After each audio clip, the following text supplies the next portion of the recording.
Addis Abeba, la capitale éthiopienne, accueille ce vendredi 30 janvier et ce jusqu'au samedi 31 janvier 2015 le 24e sommet des chefs d'État et de gouvernement de l'Union africaine. De nombreux dirigeants sont déjà présents sur place, à l'image du président ivoirien Alassane Ouattara. L'occasion pour le chef de l'État de présenter les avancées réalisées par son pays en termes de gouvernance démocratique et économique, une pratique prévue dans le mécanisme africain d'évaluation par les pairs, un programme initié par le NEPAD qui invite les pays membres à s'auto-évaluer selon certains critères de bonne gouvernance. Sur le plan politique, l'alternative démocratique a été créée en Côte d'Ivoire après la crise post-électorale de 2010-2011 et semble aujourd'hui répondre aux espérances du gouvernement et des Ivoiriens. Depuis mon accession à la présidence, la Côte d'Ivoire a pu, grâce au gouvernement et à nos concitoyens, faire des progrès considérables en matière de démocratie et de gouvernance politique. Les élections présidentielles démocratiques ont été validées par l'Union africaine et les Nations unies.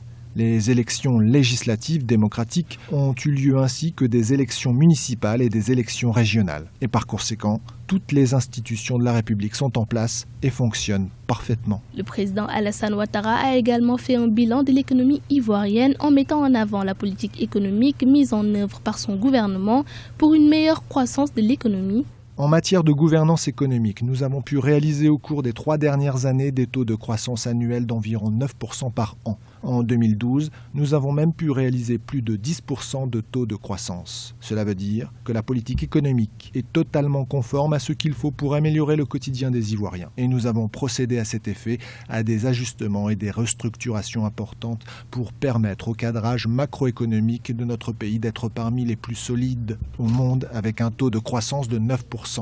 Un déficit budgétaire de moins de 3%, un taux d'inflation de moins de 2% et également un endettement extérieur qui est inférieur à 45% du PIB. Cela démontre que la Côte d'Ivoire a retrouvé le chemin de la bonne gouvernance économique. La Côte d'Ivoire a connu 4 transitions démocratiques depuis son indépendance en 1960, des expériences qui, pour la plupart, n'ont pas abouti concrètement à une consolidation démocratique. Sur le plan économique, près de 4 ans après la crise politique, la situation se normalise progressivement. Fort de son expérience, le président Ouattara a su regagner la confiance des bailleurs internationaux. Aujourd'hui, le pays affiche de bons taux de croissance, 9% en 2014 et une tendance moyenne de près de 8% pour les 5 prochaines années.